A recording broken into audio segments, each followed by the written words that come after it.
about them Irish? I can't take it anymore. I need a national championship.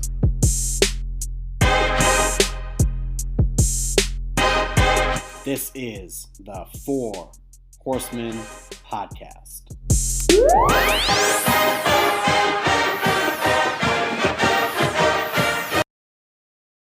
We are back. Notre Dame fans across the country and the world are very sad today.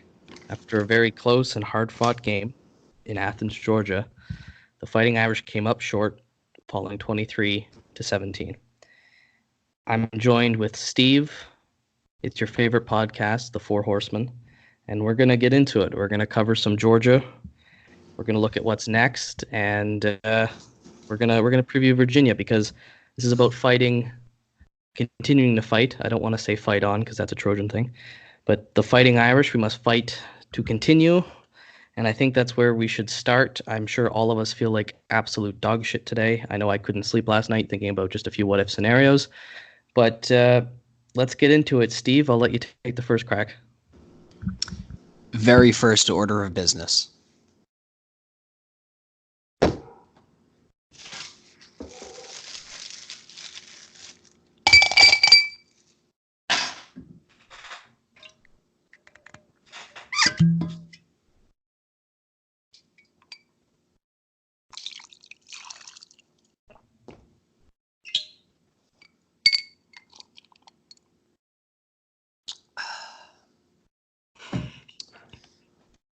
That, my friend,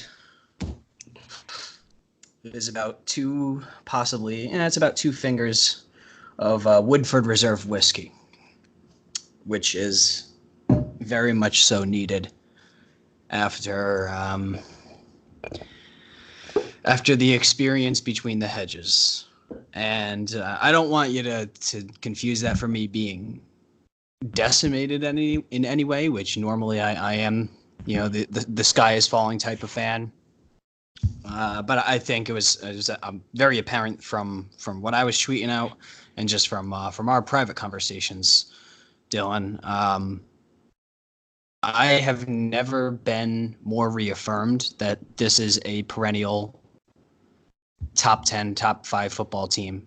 And yeah, sour grapes after being that close, but after all said and done, very highly optimistic after this. And you know, it didn't shake out the way we wanted to, but goddamn, was that a football game?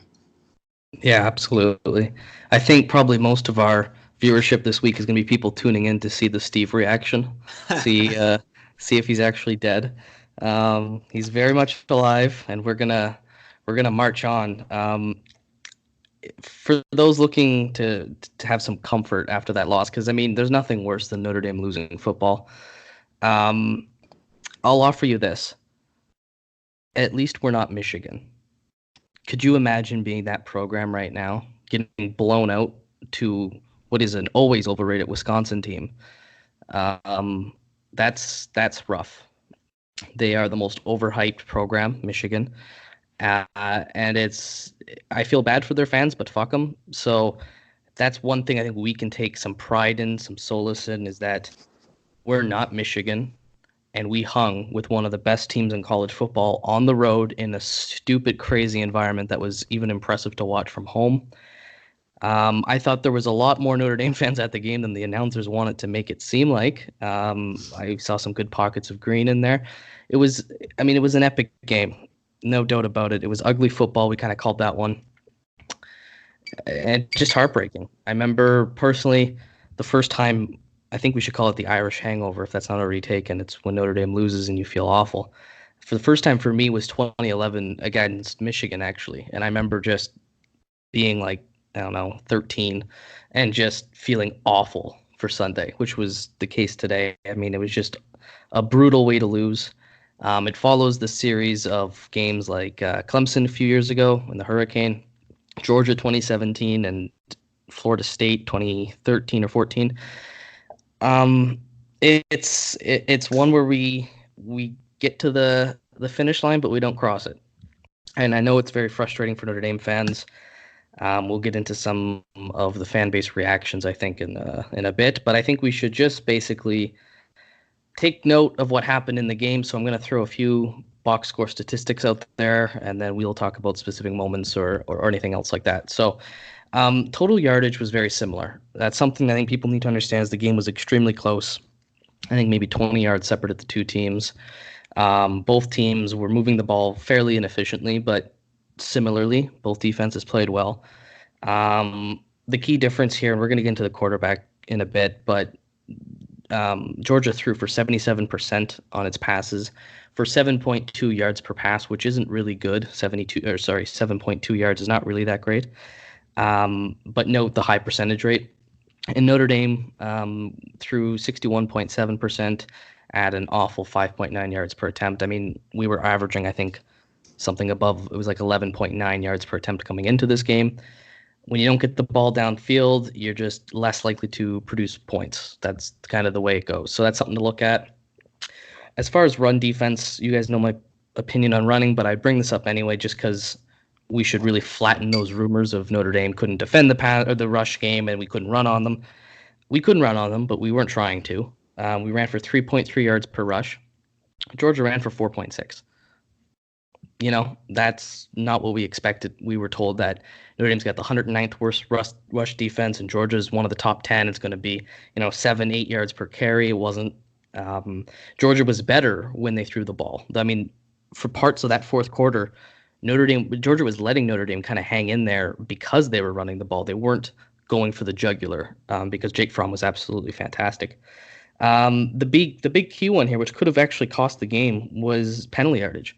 Notre Dame gets dinged for 85 penalties, for 80 penalty yards, and Georgia 45. That's not acceptable. You almost doubled 12 total penalties. Just brutal.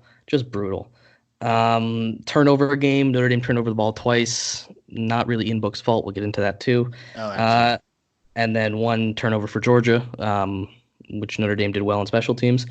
And lastly, it's the 3 and outs in the third quarter. That's where the game was lost. In that time, in that third quarter, Georgia had scored 6 points. And then to start the fourth, they scored a touchdown. So they get 13 points off our 3 and outs, basically. Not necessarily each time, but in that period of the game, that's when Georgia won. That's when Georgia took control. And that's it for the stats. So, Steve, I'm going to let you get your thoughts on the game. Let me know what you think. What went wrong, what went right.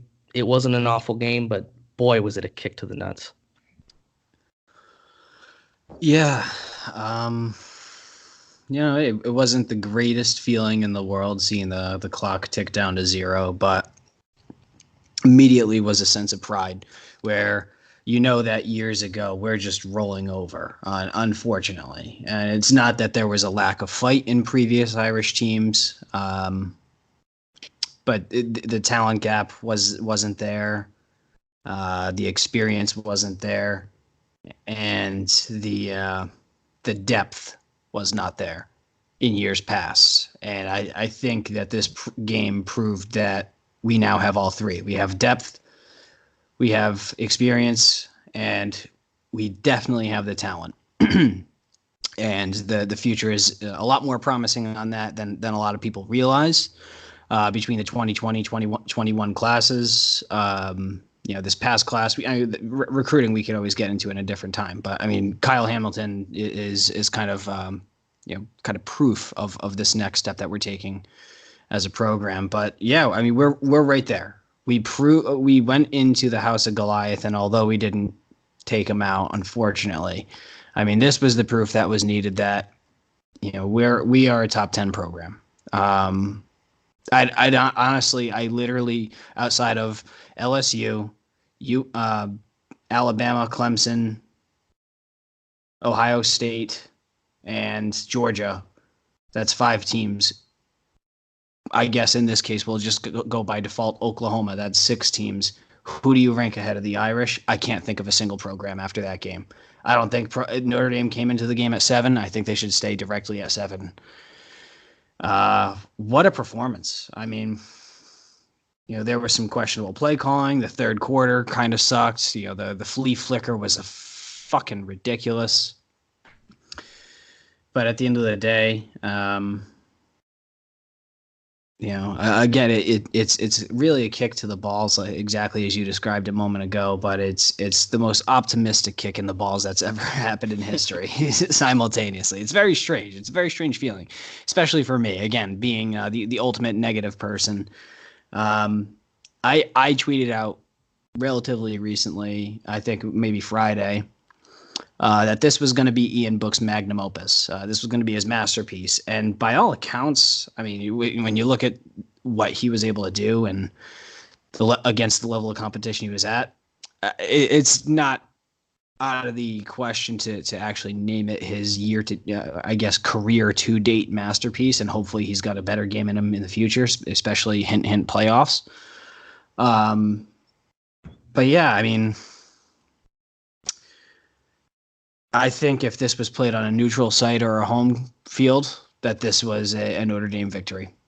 I honestly, absolutely right. I honestly truly believe it. But you can't come back from all those penalties. The offensive line, some wide receivers just not getting the cadence correctly, and 12 penalties. I think of those 12, maybe 9 of them false starts, which was absurd.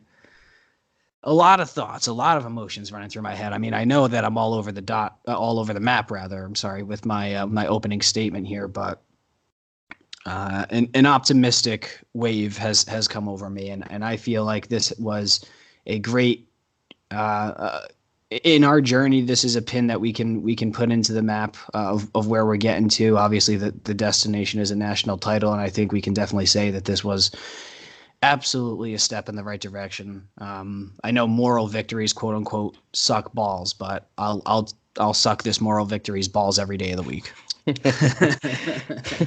Well said. I know people were bitching about moral victories, and I don't think we should look at this as a moral victory so much as it is a really quality loss. It doesn't really get much better than this. Maybe if we pushed them to overtime, got screwed a little bit, but overall, there's something to take from this. There's value in this. And I know that it's hard to hear once you lose, but it's not just moral victory. It's not just a cliche. There is something that we got out of this that's a positive. One thing I'd like to bring up is just the state of the fan base during the game. It's divided. It's pathetic. You have some people who are awesome. Just we're gonna fight. We're gonna give it to them. And you have some people at the slightest sign of something going wrong, just bailing. And it's this, I think it's this new generation, I think it might be my generation issue, of these fucking assholes on Twitter with no facial profile picture. It's people from cartoons or anime, it's something, anonymous assholes who cheer for, I mean, like myself, like 9 other sports teams, but just live in a bubble. The sky's falling. I don't think they're really real people. I'm pretty sure they're in their mother's basement. I mean, I don't like these people because before Georgia had even taken the lead, we're in the third quarter here. It was 10-10. I saw people, I'm not going to call people's names out, but I saw people saying it's over. This is it. The sky's falling. I understand there's criticizing the team, which we absolutely have to. I mean, they'd only scored 10 points to a certain point, to the fourth quarter, really. Unacceptable. But saying the game's over just because Georgia went up 3 or is about to go up 3, when Georgia was up 10, the game's not over. Somebody slapped these fucking, pardon my language here, but these pussies. You gotta have hope for the game. You're down 10 with at least 10 minutes left in the fourth. I'd like to interject and point out, excuse me, that I saw a lot of these tweets firing off when there was the interception that kind of it was in Chris Fink's hands, kind of slipped through, and just kind of a freak play. Great athleticism by the Georgia guy to pounce on it. Comes up with the interception. That's around midfield. Then 2 or 3 plays later, Georgia's basically looking like they're gonna literally steamroll into the end zone. And I get it. At that point, you're panicking. I was panicking. Like, do you think I'm particularly happy about this? Like, this is literally almost life or death for me. And at that point in time, our defense stood up and they said, "Nope, we are gonna fucking fight tooth and nail and fight for every inch and give everything that we got, and we fucking held them to a field goal there. And that was when it went from 10-10 to 13-10. I don't think people understand the importance of that, of standing up, of giving everything that you had and playing true to the Fighting Irish way and coming away with a defensive win on that drive. You got a short field and you only give up a field goal against, I mean, let's face it, a absolutely elite offense. So, I mean, you can't just throw in the towel, man. And I'm sorry to cut you off on your train of thought there, but please, by all means, keep going. I just wanted to interject that was the moment that I saw a lot of people where it was just like, oh, nope, that's it. The route's on. It's over. Everything's done. And not it was what it was, but have some goddamn faith at this point. Yeah, I mean, I tweeted out on my personal account, if you're going to be a cuck, cheer for a cuck team like Michigan. Get out of here. I'm sorry, if you're going to cry when the game's 13-10, that it's over, football's not for you. It's not your sport. Go watch something else. I don't care what, but keep your negativity away during the game. Be critical. We're absolutely critical. We'll get into some criticisms. I mean, I think there's something to be said about Kelly's performance. I saw some tweets that were just way off the boat on Kelly. Some people saying, like, Kelly run the damn ball. Well, one, Kelly doesn't call the plays anymore, so you might want to fact check that. And then two, like, we're down 10 and people are complaining, like, run the ball. No, you got to catch up. Georgia's stopping the run. They're begging you to throw. The issue is that you're not throwing the ball down the field. You're not going further than 5 yards. There were some really off-the-boat ones. But look, Kelly is usually a fantastic game manager. I've never really had an issue with his clock management. Both halves were atrocious. I mean, the decision to call a timeout near the end of the first after letting 20 seconds burn could have cost the Irish 7. We ended up getting 3. Good job on the kicking game to kind of not be awful. And then in the second half, the wasted 2 timeouts. I think that's a little bit less on Kelly and a little bit more on just absolute crowd noise at that point. Right. Yeah. No. Absolutely. There was one of them was a delay of game that they stopped, and I don't know if they both were, but I mean, if you have at least 2, maybe 3 timeouts with 2 minutes left at the ball at the 50, I like our chances to win that game more. But you know what? If your takeaway from this is Brian Kelly's the reason we lost, Brian Kelly's the problem, you need to fuck off. Ridiculous. That's ridiculous. Like, he's put us in these positions here. We are in these games. It is, when you look back at the close games we've had with Clemson, with Georgia twice, with FSU, the odds we lose all of those games have to be slim. Like, you have to be just statistically unlucky to have lost all those very close games. But we have. That's not to say that we can't improve. But you have to take into consideration that you're playing these really good teams. It's not supposed to be easy to win in these environments. And the fact that the Irish are always expected to get blown out and they don't, not in the regular season games, is a testament really to, I think, how good the program has come. Another issue is people were tweeting this is a lack of recruiting in skilled positions. And part of me does agree with that, although we had very skilled players on the field. But I do think that Notre Dame has bought into this wrong mindset in the kind of early 2010s in both college and the NFL, that you got to build a big offensive line with a big power running game, because that's the way the SEC team plays and that's how you have to play. And I think just statistically and in terms of the way the game is moving, both the NFL and college ball, you need to invest in skilled players that help the passing game and stop the passing game. And that's very simple: quarterback, receiver, and then cornerback, secondary, safeties. Yeah. Offensive lines too, pass protection is important. But I do agree with that to an extent. We have to start focusing there, which, by the way, we have 2 5-star recruits. One Jordan Johnson and Chris Tyree. And Chris Tyree, again, running back, but you can do a lot with that kind of running back. You can do more. Tyree is very much so a guy that can split out into the slot. 5'9", 180. He runs a 4.3. So. Yeah. In the college game, there's more room for, I think, individual running performances than you would in the NFL. Like, the NFL is a lot of variance. In college, there is more to the running game, as much as I'm anti-run. But there is more room for an elite game changer to come in like Tyree and change the program. But I think Chip Long's offense is the way to go. I know people hate it, the flea flicker. I think that's more actually on Tony Jones forgetting to block. He runs the ball, he tosses it back to Book, and he kind of watches the play unfold when he should have kind of turned around to see if there was a corner coming, which was a corner blitz. Maybe not the call to go with, but I'm liking the way the offense is kind of moving. I mean, on 4th and 1, or 3rd and 1 on the end zone, and 4th and 1, they threw the ball both times, probably because they addressed that, or they at least assessed that our 3rd down situation, 3rd and short, is awful when we run the ball. But there's a lot to take away from the game. We need to recruit better in those positions, but I don't think recruiting is necessarily the issue. Some people that aren't Notre Dame fans said we were really well coached, and the talent might not be there. I don't know if I agree with that either. I think we're elite. I think most Notre Dame fans come away thinking that we're elite. And I'm going to let you get your last thoughts on the game before we just kind of move to the quarterback battle, because that's one of the key things that we really have to break down in this game. Yeah, I mean, we have come quite some way in terms of getting guys into the secondary, getting wide receivers.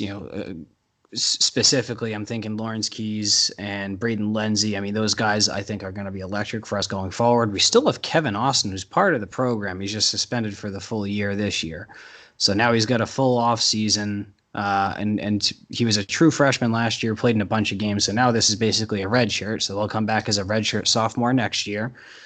If I may ask, I thought that was the unofficial 4-game suspension was Kevin Austin, like the Dexter Williams last year kind of thing, or is he out for the full year?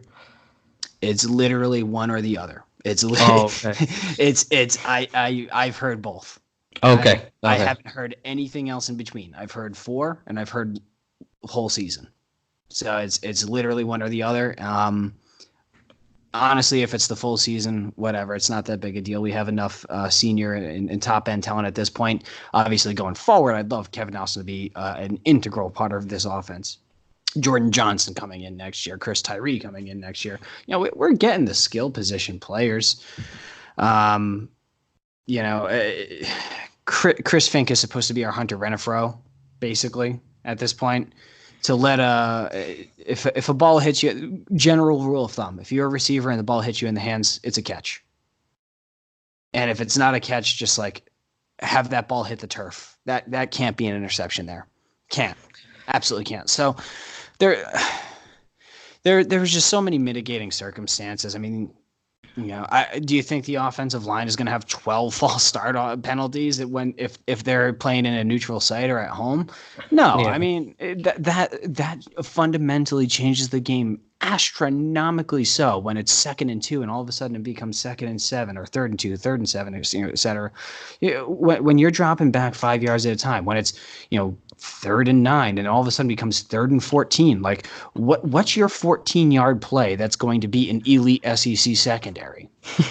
When you're not willing to throw the ball further than 5 yards down the field. Yeah, and a lot of those play calls were underneath. I was not too fond of a lot of the play calls. I mean, for what it was, this was still, I think, I wouldn't call it an A+ performance. An A+ performance would have been a win.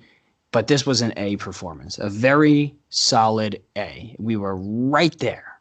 And, I mean,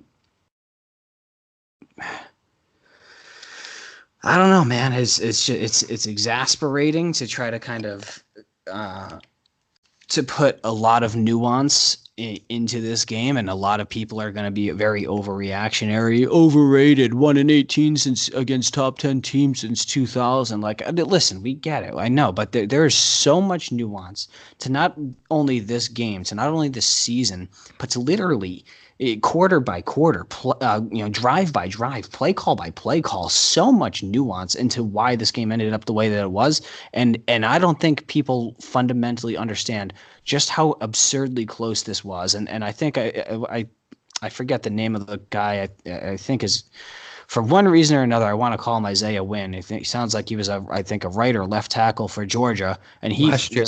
Yep. Or I think it might have been one of the players on this team. I don't think. Yeah. They have a really good left tackle, the top 10 prospect. Yeah, and he flat out said, talent wise, Notre Dame is a playoff team. They are a playoff team. This is a talented team. Notre Dame is back. Notre Dame is elite. Brian Kelly is a fantastic coach. Where there's some lapses at certain points of the game, yes, absolutely. But goddamn, that was that was an exhilarating performance. There's obviously some things that were left wishing for, but I don't fundamentally understand how someone could come out of this looking at anything negatively. I guess the running game. You could look at the running game negatively, but all things considered, I mean, holy shit. It's crazy to say that I am happy with that performance. Yeah, no, well said. There's a lot to take away positively. It's just what could have been that's going to kind of haunt us. Just kind of echo what you said there. It's a tough one to take, but it's a good performance overall, considering the team we played and the environment we played in. If my last parting shot on the game is, I don't know what happened in the third quarter. I don't remember. I don't think I had time necessarily to assess. Yeah, to see who was the fault.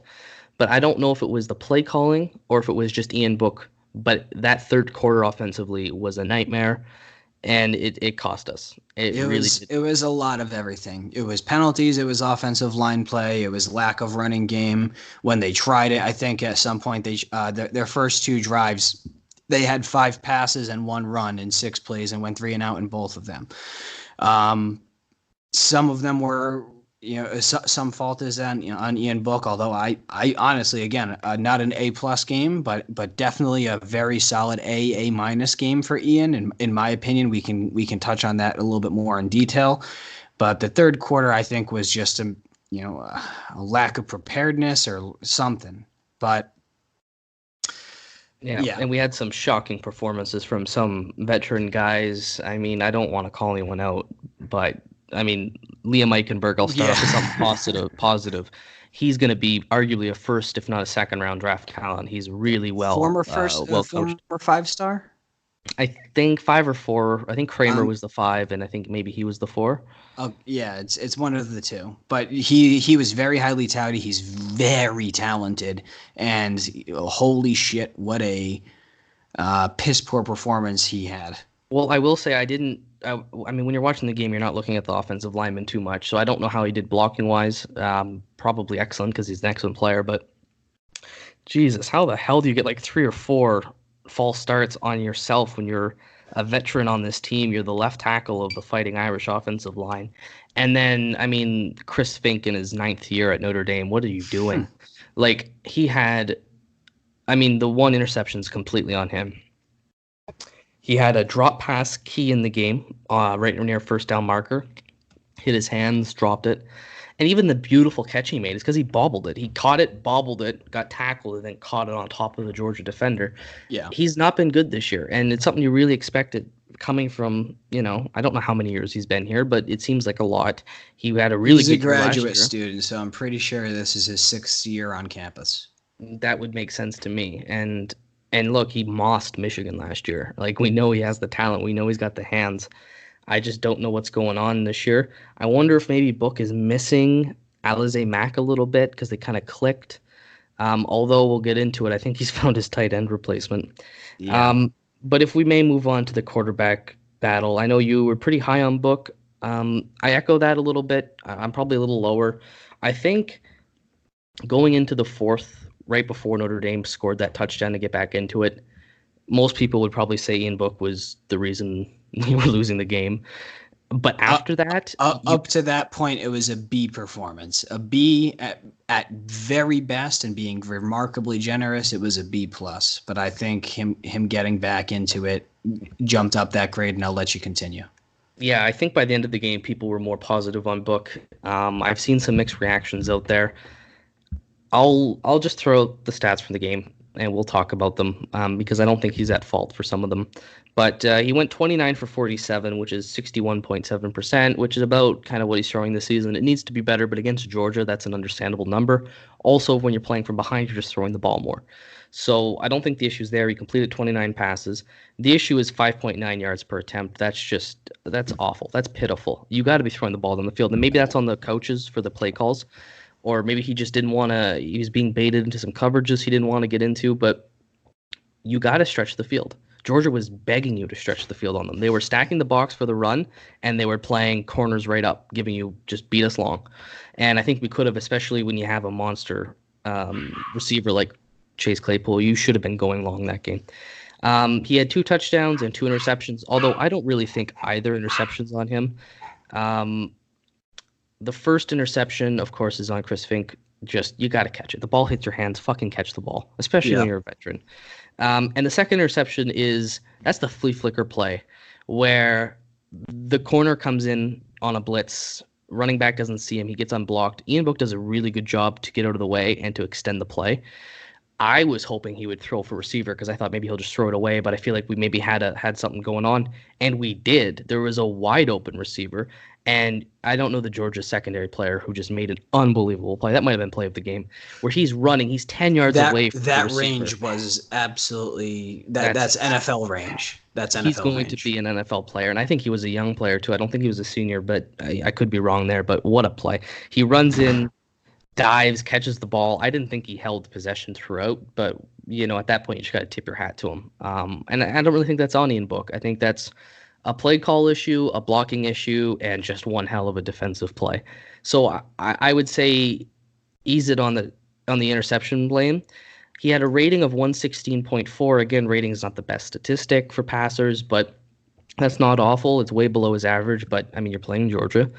And then you get to the QBR, which of course is the expected play. Like, it's trying to assess how much you can contribute to the quarterback, how much he's helping you win. His raw score was 41.7, which is not good at all.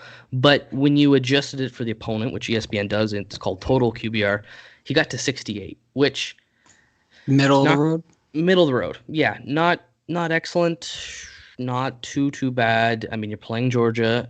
But just the heart he had at the end of the game to try to wheel us back into it. I'm with you that I think Ian Book is going to get way more criticism than he deserves.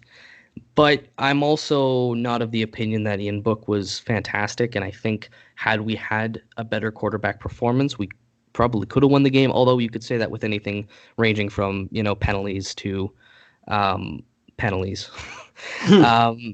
And then just to give you the flip side, and this is why we brought up last week that we're more afraid of the Georgia passing attack, and Georgia was stupid not to go with it. Jake Fromm is something. Like, he is, I think, a Heisman contender. I don't think they use him enough for him to win the Heisman, but he is one efficient quarterback. I think he could carve up a little career in the NFL. I think any team that does not take him with a top 5 pick is so fundamentally stupid, it's astonishing. That's interesting. I know that people question his arm speed, but I like quarterbacks who win and who are good in college, and he is good in college and he wins and he's super intelligent. The guy's got big pair on him. I mean, his first game was that Notre Dame game in 2017, but from this game, he completed 20 passes on 26 attempts for 77%, and I'm sure some of those were throwaways or drop passes. That's unbelievable. I mean, he was hitting everybody he was throwing it to, and that's why we were afraid of the passing game. And he was getting into some very tight windows. Yeah, no, he was. I mean, some of those. I mean, the touchdown one was absurd. He almost had a few others that were broken up. There was another catch near the boundary. Like, he was just making some dimes out there, and his receivers are really good too.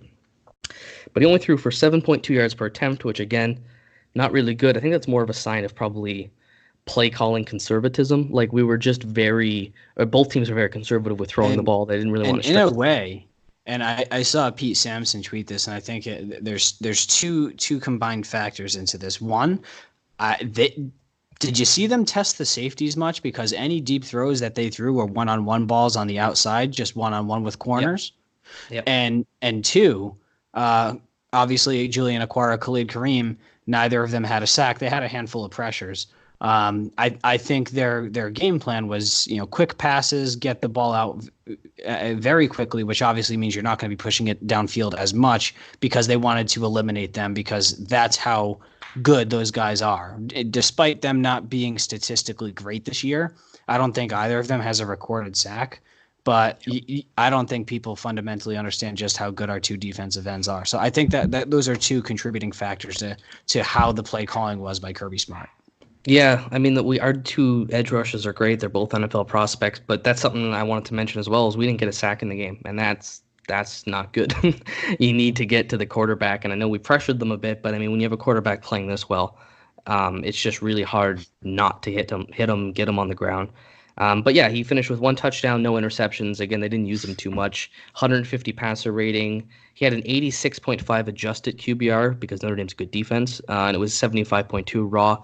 Point being, Fromm was better than Book. Fromm is going to be a good quarterback, and Georgia's going to go far with him at the helm. If I'm a Bulldogs fan, I'm really, really concerned with their approach offensively and underutilizing him. The run game is good. Don't get me wrong, Swift is fantastic, but you saw against the Notre Dame game, your run game can be stopped. Run games can be stopped, unless your name is Michigan playing Wisconsin. But for the most part, you can stop a running game if you commit to it. And as we know, it's more efficient, more easy to score points, easier to get the ball down the field when you're throwing it. And I think he's such a good quarterback that I would almost feel like Georgia could maybe lose some games that they shouldn't because of it. But we'll get to Georgia's rest of the season later. I think we've done a pretty good job covering this game. We're about half an hour into it. So let's move on. 4 Horsemen, what do you got? Yeah, I'll rattle off quickly. So I am putting my first Horseman here as first Horseman here is Ian Book, 275, just about 62%, which you got to say against that defense, all things considered, pretty good. I mean, I think if you compare it to the Cotton Bowl, this was significantly better, and I think it's comparable. Yep. Obviously 2 touchdown passes. So, and one thing that was most impressive to me is Ian he made the conscious decision to stay in the pocket, to not run around like a chicken with his head cut off, to stand strong, keep his eyes downfield, make throws. There was even a play where he was scrambling and then ended up, just as the guy bites on the run from Book, he just flips it right over his head to Cole Kmet, who ends up getting the first down. And I think that speaks volumes to Ian and the progress he made, even from the first 2 games of the season against New Mexico and Louisville, running around the pocket, and you're dating back last year to the Cotton Bowl, him running around the pocket, at any ounce of pressure it felt like he really stayed in there and decided, I'm going to take 1 extra second, keep my eyes downfield, stay in this pocket as long as I can and see what's going to come to it. And I think the net result was positive. And again, I give him a solid A. If you want to be very critical, probably an A- on the day. I think he did, for lack of a better term, puss out on a few underneath patterns, hoping that his guys could get downfield, with the run after the catch. I think it's rare to happen against Georgia, but at the end of the day, I think not quite a quote unquote magnum opus from Ian Book, but I think strong enough of a performance that he kept us in it till the very end, and that's just kind of the fact of the matter, and that's why he gets a Horseman. So I know that's the longest person I'll speak about, because I think there was some clarification needed about Ian Book. We're going to be critical of him, but very, very good performance. Not great, very, very good. Second will be Chase Claypool.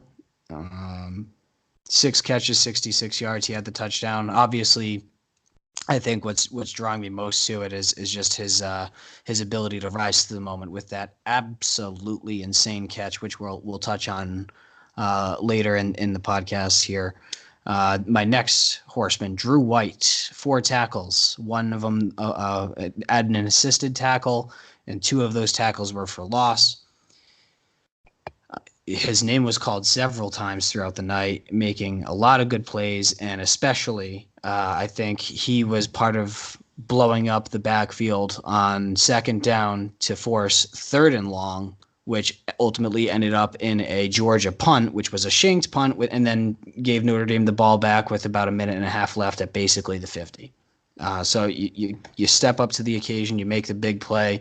Drew White really coming into his own, and I know I've been high on him all year, and it felt vindicating to see him make such a huge play in such a huge spot. And then the last horseman I have is kind of an ode here to P-Wagon, Jay Bramblett, the punter. No, but seriously, I mean, the Horsemen should be awarded to someone who goes out and just performs their job. And Jay Bramblett, true freshman from Georgia, back in the state of Georgia, 4 punts, average of 47.5, which, fact check me if I'm wrong here. I know you're more the statistician, but 47.5 net is like literally like NFL caliber numbers. And not only NFL caliber, but like top end NFL caliber. And, maybe he put some extra spin on it one way or another, but obviously, so officially he has no punts downed inside the 10. But he did a great job of getting the ball downfield. And this, we knew more than any game on the schedule, is going to be a game of field position. And he really helped us win, at least, I don't want to say win that battle, but compete in that battle. And one of those was obviously the Chase Claypool muffed punt fumble recovery that led to a touchdown. So Jay Bramblett, my 4th guy. So that's what I have. How about yourself? Yeah, no, the punter played amazing for a freshman. I'm really impressed. I mean, the one time he flipped the field that the Georgia receiver didn't really kind of get to, and it bounced a lot. I thought he was from Alabama, but I think you could be right with Georgia. I'm not too sure. I know P-Wagon will slaughter us if we don't get it right. It is Alabama. I apologize.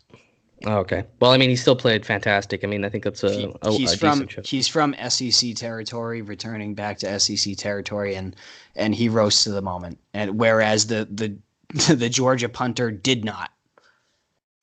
Yeah, no, exactly. And I think replacing Tyler Newsome will be tough. So the fact that we got him for another 4 years is a plus for sure. So for me, number 1, I had to go with Cole Kmet. I considered some of the few false starts to knock him off, but I don't really think that was his fault too much. I think the crowd got in it. He's not really used to playing. He's been out for the first few games. But man, early, and especially in the first half, what an unbelievable performance. 9 receptions, 108 yards. He averaged 12 per reception, and he scored a touchdown, which wasn't meant for him, but fuck it, he scored. He was a safe outlet for Book, which was really crucial in that game. It's a shame that they lost that in the third quarter, because I think if you continue finding your outlet, finding your tight end, moving the chains, I think that game goes differently. But he was fantastic. I got to give him that. Second, I mean, it's going to get embarrassing how many times I say his name this year, but it's just Chase Claypool. Like, this guy's an NFL player. Like, clutch. What about that catch? We'll get into that. But you called out his stats. I mean, the fumble recovery, the touchdown, just 6 receptions too, especially key moments of the game. I tweeted that he's so hilariously underutilized in this offense. Like, he's just unbelievable. Like, the Georgia receivers bullied on that one touchdown. Our corner, I think it was Troy Pride. That's what you should be doing with Chase. Like, you need to be giving him the ball, let him be physical. He's 6'5", and once he catches it, he bullies people. Like, I've never seen a receiver, I think, on our team catch the ball and was like, I'm going to push all of you SEC defenders out of the way. The last time I remember that was, of course, Miles Boykin in the LSU bowl game. But he runs with an authority. And like, yeah. Not even just to add on and compound with that. Not even Michael Floyd, who was unbelievable. He was a great receiver. He wouldn't even have the willingness to take on guys like Chase. I mean, Chase literally is like a linebacker going after cornerbacks. It's insane. So I agree with you 100%. Yeah, it's almost a shame we didn't see him break out last year too, because that could have been just something to see him and Boykin. But he was still very good last year too. Anyway, moving on. 3, I went with maybe I might pronounce this wrong, but Mosa Karamora. Yes. Linebacker, unbelievable performance. Looking at his box score numbers too, 8 tackles, 7 solo, 2.5 tackles for loss. I was really impressed with him visibly, and then of course when I checked the stats as well, I thought he had a good game. I thought our linebackers had a really good game. They're coming into their own, and that's the one unit we thought was weak. Mm-hmm. We got the edge rushers. We've got the secondary. I still maintain that is a top 5 secondary, maybe the best secondary in college football. And then if you get these linebackers performing too, this defense is going to be extremely elite again. I know people wanted to shoot on the defense a little bit, but I think our defense is good, and I think linebacker development will only strengthen us as the season goes on because Notre Dame has a lot of room to grow. And lastly, like yourself, I went with Drew White. I thought he was good as well. You listed his stats. He had a few moments in the game, kind of like last week, where his name was being called every play on a certain series. He was vicious. He's a really good downhill linebacker. I don't know if boundary to boundary is his game, but when the run game comes in or if they bring him on a blitz, I really like what he can do. And I thought I should give an honorable mention to Tariq Bracy. Absolutely, yes. His coming out party. I didn't even know he was a football player last year. 2 pass deflections, key ones in the end zone. I think there may have been questions about PI, but fuck that. No, not at all. Not at all. That was just hand checking. That was a contested ball. So I think no contest in terms of PI and yeah, continue. Yeah, no, it's great. Troy Pride is supposed to be an NFL prospect in this draft if he declares. For anyone who's interested in NFL draft, I recommend following Dane Brugler. He had a great article on The Athletic comparing Notre Dame, Georgia, and all the draft prospects in it, and Troy Pride is listed. But I thought Troy Pride wasn't our best corner. I thought really Bracy kind of took over that game, and I think the more our corners get better in terms of depth, it's going to be so much harder to pass on us. You're going to have to pass very quickly because if you throw it into coverage, it's going to be batted down or stopped. So shout out to Tariq. I thought he was great. He's going to be, I think, a key player moving forward next year and the season after. But yeah, that's our 4 horsemen. I think there was some good and bad performances, but there's definitely some positives to take away. So if we can move into our next section, this is our new segment we're bringing to our show. Last week, Steve came up with perhaps the greatest tagline on accident in podcasting history: "Juice in my nuts." And I love it. I think you guys love it. We're going to start using it all the time, online, social media. So we're going to introduce a segment called Juice in My Nuts, which is which play in the game put juice in your nuts. What gave you that little extra go? And I figured this could be something to get some fan involvement, to kind of highlight specific plays or something we're looking forward to or whatever. So I'll let you take away our very first segment of Juice in My Nuts. Honored, truly honored. We already pre-spoke about this, and surprisingly, we had completely different ones where we were not in agreement on. But yeah, the 2 moments that juiced me up the most, that really put some juice in my balls after, as I saw him, Cole Kmet. First, it was an Ian Book throw, and Ian Book standing strong in a pocket with some pressure. But he hit Cole Kmet on the seam pass, which was late in that 4th quarter. I believe it was on the potential game-winning drive. It was an absolute dime. Kmet got right through coverage on the seam route, and just to get deep into enemy territory with less than 50 seconds left at that point, that really juiced me up. I got very excited for that because I literally was telling myself, like, oh my God, like it's happening. And I literally was telling I swear to God, word for word, I literally put my hands together over my heart and I said, please God, just once, just please give this to me. And obviously he didn't, but that's because he's saving it. I have to have the hope that he's saving that moment for some point down the line, or else I am killing myself. But and then literally I think it was like the very next play, or very shortly after that, the next play there was that put some juice in my nuts, was Chase Claypool's absolutely insane circus catch where he somehow gets his foot down before his ass lands out of bounds. The body contortion, the concentration, the clutchness, if that's a word, it's not, but where it is for all intents and purposes. I mean, great throw by Ian again, staying true in a pressured pocket, and holy shit, what an NFL caliber catch. That was just astonishing by Chase Claypool. And that was it. I mean, we had them on the ropes, and obviously we know how it ended. But those were the two moments that put the most juice in me. I was literally running around my house, like arms up. It was a disaster scene in the Steve Campy household. But because of pure excitement from those basically back-to-back plays. Yeah, well said. I mean, I think that got everybody pretty fired up. For me, the juice on my nuts moment was at the start of the game. I believe it was Georgia's second drive, which was stopped. They were about to punt the ball, and you could hear very clearly, "Let's go Irish" chants. It was awesome. I couldn't believe it. We're in Georgia territory. We're in Athens, in a very much pro-Georgia stadium, and Notre Dame looked better for the first quarter. In fact, the first half, Notre Dame was the better team. And Georgia got pretty much nothing offensively. They were booting the ball back to us. And you hear, "Let's go Irish." And that was the moment I knew we could beat these guys. Absolutely we can. We're playing better than them. Their fans are quiet and our fans are into it. And that really put the juice in my nuts.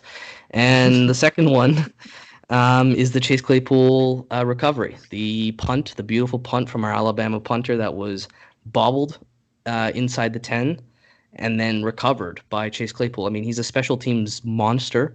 I hear that's why NFL teams are kind of looking at him as well. He can add that other dimension to your football team. He's just an all-around hero. I don't know if he's a captain on this team, but he really should be. Just an unbelievable moment. That's kind of where it felt like things were paying off. Like once we get that fumble, it's like we were the better team, and now we're going to have a chance to put up 7. And that was huge. It felt like we can kind of punch them in the mouth first, which is what we did. And I loved it. I mean, it was awesome. It was great to see, my fellow Canadian just doing monster things out there. So yeah, that's us. If you guys have any juice in my nuts moments, let us know. We'll retweet them. We'll make sure everybody knows. But if I may, I think we should move on to where do we go from here? I know this podcast is running a little longer than usual, but I'd like to address the season is over narrative. Ridiculous. It's stupid. I will tell you guys, in 2017, Notre Dame lost to Georgia early in the season at home. By the time the playoff committee... It was considered a good loss, quote unquote. Yep. By the time the committee in late October or early November released their rankings, Notre Dame was third. Notre Dame was had one loss. They won the rest of their games. They were given that spot based on the quality loss because other teams didn't play good teams yet. And basically what they said is, we're not going to penalize you for losing to Georgia, who was fantastic that year. It's the same thing this year. People think that, well, they only put us in this year because we were 12-0 and they were looking for excuses to put us out. That's nonsense. I have a friend who's not even a Notre Dame fan. He's a Gators fan, and he says there's no way an 11-1 Notre Dame team doesn't make the playoff based on the money it brings in alone. I can't speak to that, but all I know is if you go 11-1 with this schedule and that loss, nobody has a better loss than you. Simple as that. So something I'd like to tell people what we're cheering for the rest of the year, because the playoffs are very much in the balance. And just to quickly get in there, the only better loss is going to be either Georgia or Bama or LSU, because at some point they're going to, basically self-maul themselves. But I'm sure this is all stuff that you're going to be getting into as we speak. Absolutely. And I would actually argue losing in Georgia is better than losing in a neutral site game, because you got that tough environment. And I would say the loss this year was better than the loss last time in terms of quality loss. Oh, absolutely. So the committee has a precedent on itself. I know they changed members, but there is a precedent. Sorry for my legal field here, my legal perspective, but when you say that a quality loss is going to get you into the playoff, you're bound by that, at least in my eyes. And I think they've shown that before, not just with Notre Dame, but with other teams, which is one of the reasons why Ohio State was not in the playoff last year.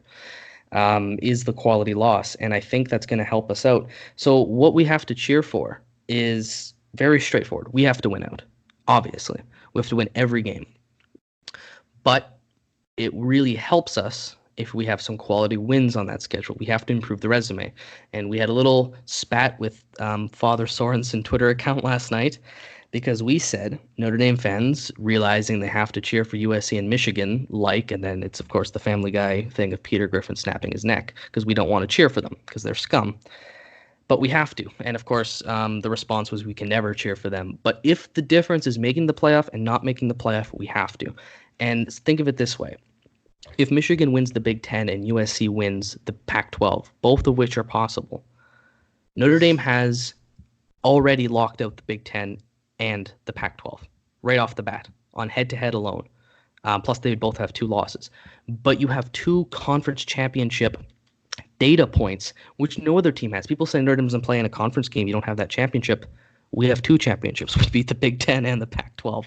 Now, of course, there's no guarantee either of those teams go there, but we have to cheer for it. We have to cheer for those teams to be ranked. We have to cheer for Southern Cal. I know that makes everybody want to throw up. And even worse, in my opinion, we have to cheer for Michigan. And Michigan can do a lot of damage for Notre Dame by eliminating the Big Ten, and we'll get to that in a second. But also Virginia, where the team we're playing this week, we're going to have to root for them because they could win the Coastal in the ACC and play Clemson in the championship game, and will obviously get blown out. But having played the ACC runner-up, potential Big Ten, potential Pac-12, Notre Dame has potential really quality wins on there to boost them. So you need to win out. You need to cheer for your opponents, all of them, but those 3 in specific. And then we're down to a scenario. So if I can throw this out to you guys, because I do the Rainmaker stuff with college football playoff scenarios. You have Clemson and ideally Georgia, because we also need Georgia to win the rest of the way. And beat Bama. Please, and God, just fucking beat Bama. Absolutely. The more Georgia wins, the better we look. It was like that in 2017. It's like that now. So we're all Bulldogs fans for the rest of the year. So Clemson, and by the way, if Clemson loses a game, I don't know how the committee can justify putting them in on that strength of schedule. So Clemson, I think, has to go undefeated, and they will. So I have Clemson and I have Georgia in the ideal scenario that Georgia runs the table. This leaves 2 spots open. If we pretend one of them belongs to Notre Dame, or it could, there's one open scenario for the SEC runner or second place team in the SEC, the Big Ten, or the Pac-12, or the Big 12 winner. The Pac-12 is already done. So basically, there are 2 spots between, again, I'll repeat, the SEC runner-up, the Big Ten champion, the Big 12 champion, and Notre Dame. That is 50% chance of getting the last spot. So every Notre Dame fan needs to cheer for is, out of those 3 other potential candidates I mentioned, 2 of them have to eliminate themselves. So it's simple as this. Someone has to beat Oklahoma and Texas twice. Oklahoma plays Texas and Kansas State that are ranked. Oklahoma doesn't have a great strength of schedule this year, so if anyone doesn't happen, I would like it to be that one. Just to quickly interject, Oklahoma doesn't have a strength of schedule any year. That's true. The Big 12 fucking stinks, bro. It does. But they play Texas, and then the top 2 in the conference play each other in the title game. So ideally, something like Texas beats Oklahoma, and then Texas drops a game somewhere, and then Oklahoma loses to Texas in the title game, and they have 2 losses. That's one scenario. We need two of the 3 to happen. The other scenario is Ohio State is upset. We need Ohio State out of there. 1 loss, Ohio State probably gets in, so let's get for 2 losses. They play Michigan State, Wisconsin, Penn State, and Michigan. That's tough. Ohio State's got a really tough schedule. Even if they only get 1 loss, but the 1 loss is to, let's say, and 11-1 Penn State, then Penn State head-to-head gets into the title game. Ohio State needs to win the Big Ten. So either prevent Ohio State from winning the Big Ten, or Ohio State gets 2 losses. And on the flip side, Wisconsin's going to have to lose 1 game. They play Michigan State, Ohio State, Iowa, and Nebraska, which are potential losses. I think Wisconsin is really overrated, so I'm not too worried about Wisconsin at this point. I'm not worried about Wisconsin in the slightest. But basically, we would like the Big Ten to cannibalize itself, and this is where Michigan could really help out Notre Dame, is by taking that loss to Notre Dame and then actually winning the Big Ten, going through, clearing out everybody, beating Ohio State, preventing Ohio State from that game, and then winning the Big Ten would basically put Notre Dame in over the Big Ten. And the last scenario is LSU-Bama. The winner of that needs to lose another game. You would like to have LSU and Bama both with one loss going into the conference game, and Georgia beats them, because then the SEC runner-up has 2 losses. So again, 2 out of these 3 scenarios. Big 12 winner has 2 losses. The Big 10 winner has either 2 losses, or Ohio State is not in the Big 10 championship game because of a head-to-head. And then LSU, Bama, the SEC runner-up, has to have 2 losses. All of that is extremely possible. We've become very close to having a 2-loss team in the playoff before. Please don't get your hopes down. Notre Dame, in that scenario, even could get in anyway. It's just without the conference title game. This is our guaranteed way in on an 11-1 schedule. So I've been talking for a bit there, Steve. I'll let you get your quick thoughts in on the playoff scenario. Yeah, and I think I think that there's probably anywhere from, and I gave you this exact number before, there's probably about a 40 to 60% chance that the majority of that, if not all of that, is going to happen. There's probably about a 40 to 60% chance that Notre Dame gets into the playoffs, assuming that we win out. And it's still a very important step. We do have to beat, thank God it's at home, but we still have to beat a fucking ranked Virginia team. But we'll get, we'll cross the bridge when we get there. But we're concentrating on playoffs here. Absolutely, we are still in this. So anyone who thinks that we're not, honestly, turn in your jersey. You're off the team. You're out of the fan base. Get the fuck out of here. We have no use for you. And it's just I think what's actually exciting and might put a little juice in my nuts is in that particular scenario, we are potentially looking at a rematch as the number 4 seed going in up against the number 1 seed Clemson, or Georgia. We could rematch Georgia. Yeah, and guess what? I'm not afraid. I'm not afraid anymore. We're the Fighting Irish. We're here. We fought. We battled. We got to this point. We recruited. We practiced. We have the offensive line, we have the defensive line, we have the secondary, we have the skill players, we have a quarterback. Do all those things work congruently along with play coaching and calling and discipline all at the same time to have the perfect performance to lead to a win against one of these teams? I think that it's possible. Is it going to happen? Who knows? Again, to go back to my investments background, past performance is not indicative of future performance, but we are all very well aware of how the past has treated us against these teams, against these programs, against this caliber of opponent. But if you are not excited at the prospect of going 11-1, getting into the playoffs, not sneaking into the playoffs, because sneaking would imply that we are not supposed to be there, and there is not a fucking doubt in my mind that Notre Dame is a playoff caliber team, whether or not that there's more qualified teams on paper that get in ahead of us. If that happens, sure, whatever. We'll still be in a New Year's Six bowl game, and we'll be in an important bowl game. It'll still be prestigious enough to finish 11-1 and play in a big bowl. That's worst case scenario here, assuming that we win out. Knock on wood. I am so thrilled at the opportunity for redemption, so thrilled at the opportunity to be on the big stage and prove that we belong there in a neutral site game. Like, if you're not excited for that, if that's not something you can get up for, then get out of the fandom, because this is it. This is what Notre Dame is about, is these games, these scenarios, seasons like this. There have been Notre Dame national champions, correct me if I'm wrong, that have had a loss along the way.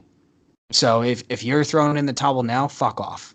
And I mean, it is so infuriating to me.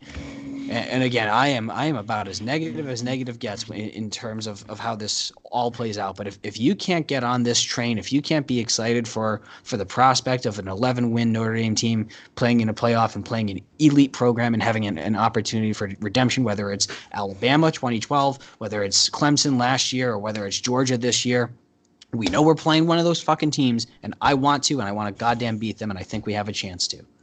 Yeah, no, excellent point. And it was even harder back then to win a title with a loss, because there was only, one bowl game you can get into that would ideally put you into first in the voting. So, for example, 77, Notre Dame won with Joe Montana with a 1 loss that year. So it's definitely possible. Maybe even 2 losses. I think it was just 1. But I think to your point, absolutely. There's so much to play for. This season is nowhere near over. and you could never predict the future, right? We didn't think we would be put into the playoff committee in 2017 in that top four, and we were until we lost to Miami. And had we beaten Miami, that Irish team was in the playoffs. And of course, we'd had to beat Stanford too, which we didn't. But that's not what we're talking about now.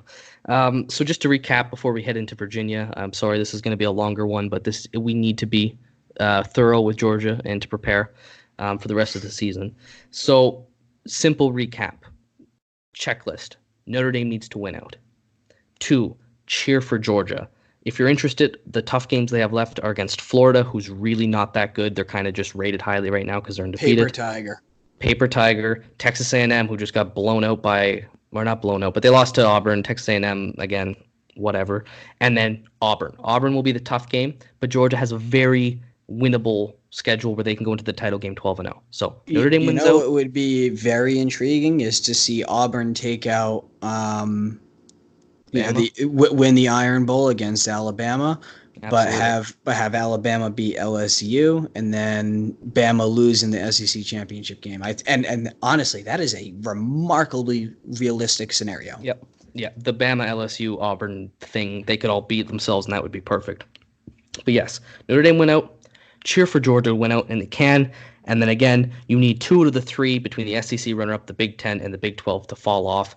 Basically, cheer against everybody. Cheer against everybody that's ranked. That's what we're doing. It can be done. It will be done because those teams do lose, right? This does happen. Notre Dame can get in. The important thing is we need to win out, which brings us to our next and final segment, UVA, where we have a game this week. We cannot dwell. Virginia is a ranked team. We would like them to stay ranked after we beat them. They're 4-0. They've beaten Pitt, Will and Mary, FSU at home, and they struggled with Old Dominion 28-17, but they are 4-0. They went 8-5 last year, 4-4 in the ACC, and winning the Coastal would help us. So we obviously have to beat Virginia. We remember the last time we played Virginia and one of the greatest gifts of all time of Deshaun Kaiser winning that game on a 40-yard touchdown and the Virginia fans being absolutely depleted. But I'll just run through the tail of the tape here statistically. In terms of efficiency, which to explain to people, because I don't know if we've ever done that effectively enough, it's basically point contributions per play by the unit. That's what efficiency is. So how many points per play are basically you contributing to the game. And it's adjusted for opponent, and it's adjusted to counting garbage time. So it's a fairly good metric. Offensively, Notre Dame is 32nd in the country. Virginia is 52nd. Defensively, Notre Dame is 8th, and Virginia is 21st.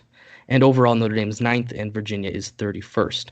If you look at S&P Plus, that's, of course, one of our more advanced metrics as well, which, according to them, is tempo and opposition adjusted to measure the efficiency of a team. Notre Dame is 12th, 14th offensively, 35th defensively, which is contradictory to ESPN, but throwing that out there. And Virginia's 37th total. Again, Notre Dame 12th, Virginia 37th. 80th offensively and 18th defensively. So basically what we're going to see here is a poor Virginia offense, but a stingent, decent Virginia defense. So that'll be very interesting. And if I can preview the quarterbacks before I let you get in, Bryce Perkins is the Virginia quarterback. I would like to obviously do more preview of the players of the other team. So if I can break him down very quickly, he has a 64.6 total QBR, which again is adjusted, and a 66 raw. So that's 49th and 54th in the country, versus Ian Book, who's a 70.5 adjusted QBR, which is 36th in the country because we've played good teams, and a 64 raw. So they're similar. Adjusted Book is better. The raw scores are very similar. This is a quarterback who can do things, but probably shouldn't against this Notre Dame defense. We should have an advantage there. And Steve, I will let you take it away. The only thing I know about Virginia is they have one cornerback who's like a first-team All-American. And I'm very intrigued to see, let's assume that he plays lockdown defense and just takes Chase Claypool out of this game. I don't think that's going to happen because I think Chase is too good to just be obsolete over the course of 4 quarters. But let's just say for all intents and purposes, Chase Claypool has 3 catches for 49 yards, no touchdowns, all right? Where are you getting the other 215 yards that you're going to need to win this game? Javon McKinley mysteriously just didn't play against Georgia. Chris Fink coughed up, and just did not play very good whatsoever in his biggest moment to shine. Larry Keys, I love him. I think he's going to be great for the future in Notre Dame. He's obviously incredibly young. Cole Kmet feels good being back. Tommy Tremble still makes contributions. People forget we have Brock Wright as well. So we have all the tight ends we need. Would be very nice if we could start running the ball with remote efficiency. And I know that's going to be a statement that makes you want to punch a hole in the wall. But, having a little less pressure on Ian because we can move the ball on the ground would be nice. Obviously, I want to be a primary pass offense, but it'd also be nice to put up 150 yards of rushing as well instead of like 20, for example. So there's some intriguing matchups that are coming along the way. I'd like to see Javon McKinley get some more playing time. Chris Fink has to step it up. I'm very intrigued to see how Ian is going to play against a premier corner at this point. And the defense is pretty darn good, but I don't think that they're remotely close to any of the competition that Ian can't handle. So, do the Cavaliers scare you? Nah, I mean it's scary to the point that it's a good ranked team coming in, but at the end of the day, if you play even a remote amount of the way that you did against Georgia, there's absolutely no reason whatsoever that this can't be, at the very least, a 14-point win. Yeah, and I think we opened up as 11-point favorites to cover the spread. I suppose that should lead us into our predictions, so I'll give you what I think first. I think this is going to be a revenge game. That's a very kind of, I don't know if it's proven, but there's a thing in sports when somebody loses close or something poor happens that there tends to be revenge taken out in the next game. And I think this is going to be it. Notre Dame is at home. That's important. I think the crowd's going to be into it. I think the crowd's going to lift up the team. And UVA is overranked due to their win-loss record. They're 4-0, so they're getting ranked in the top 25. I'd love for them to keep winning. But we see with both the efficiency stat with 31st overall and with the S&P rank at 37th overall, they're, I think, a little bit of a paper tiger as well, where they're kind of just benefiting from wins against decent teams, to be fair. Mm-hmm. But nothing to be really worried about. I don't think this is a really scary game particularly. So I'm going to go with a 38-13 Notre Dame thrashing. I think we hold them well defensively. I think our run defense gets better. I think our pass defense stays elite. I think we have a lot more success running the ball, and I think we'll have a lot more opportunities to run the ball as well because we won't be chasing the game at all. And I think Book will be a lot better too. I know you thought Book had a pretty decent game, but I think this game is going to be monster game. Mm-hmm. I think it's going to be just really well played, a good bounce back game, and I think blowing out teams and blowing out good teams is really going to help. So I think the Irish will cover. I think the Irish will win big. What do you think? 38-13 is honestly, I think, about as good as a prediction as you could possibly throw out there. Because I still think that there's still some substance to the team that we're playing, where I think it's at the half, we're probably looking at like 20-10. Yep. Where it's going to look like a game, but I think this will pull we'll pull away late. Ian, if his confidence isn't very high after last game, and again he didn't play lights out unbelievable, but he played well enough where it's to the point where if he doesn't have the confidence and a swagger rolling the rest of the season, knowing that I went through hell already, there's nothing else that can bring me down at this point. There's no reason that Ian can't throw for 350 and 4 touchdowns. I'd love to see him do it, and I think that he can. Perfect. So, I mean, 38 and 13 sounds honestly remarkably on point for what we can expect. Now, anything can happen. We'll obviously always pre-qualify that, but no, I'm not particularly afraid of them. They're probably an 8-4 program this year. Let's hope that they get 9-3 finish in the top 25. Yep. Top 25 finish and win the Coastal will absolutely help Notre Dame. Do you have any final thoughts before we go? If you're not willing to be a part of the Fighting Irish, then get out of the Fighting Irish. That's it. If you think that it's over, get out of here. If you don't think we can compete with a top 10 program, get out of here. I'm not afraid of Bama. I'm not afraid of Clemson. I'm not afraid of Georgia. Meet them on a neutral site game and a bowl game. We're fucking competing. And you know what? We might go into one of those games and lose by 10. We might go into one of those games and lose by 20. We might go into one of those games and win by 10 or win by 20. Or we might win by 1 with a last-second field goal. Anything is possible. But you know what I know is that we belong on the same field as them. There's not a question in my mind. And if you don't believe that, and if you're not willing to have the faith that this team, this program, this coach, this staff, these players are going to fight and show the fucking grit that they showed in that game, which was astonishing and so admirable, that they're not going to show that the rest of the year and make that their new identity going forward for the next decade, get the hell out of, stop being a fan because I want nothing to do with you. Well said. I mean, this is the most stable and the most elite we've seen this program in my lifetime, probably in your lifetime as well. Absolutely, yep. We're at this level. We can be at that level. We're going to strive for a playoff game. If we go 11-1, we're very good chance of getting in. We'd still get a bowl game. If not, even a 10-2, we're looking at a good bowl game. There's a lot to play for. There's a lot Notre Dame can do, and I think we should come away positive after this week. And I think after next week, after the game, the Virginia game, I think we'll feel really good. I also would like to get out there that the neutral site point is very intriguing because I believe that people are going to want to see a Notre Dame-Georgia rematch on a neutral site game because people, and I think in the committee, will say, I don't know if Georgia wins that if they're not at home. So let's go. You know what I mean? We can get this. I think the committee is going to look for us. I think we can beat those teams anywhere, and especially in a neutral site game. So we have a lot to play for. The committee's looking for us. And you know what? If we get Georgia in a semifinal or in a final, we're going to make up for what happened in 2017 at South Bend because we all know when Notre Dame goes to a bowl game or when Notre Dame goes to the playoff, it's 70% Irish. We'll slap them around in the stands. So let's go. Let's get hyped. We got lots to play for. Don't get down. Drink whiskey. Have a one-day pity party, but we're going again because we are the Fighting Irish. Well said, my friend. Everyone, tweet us. Any feedback is appreciated.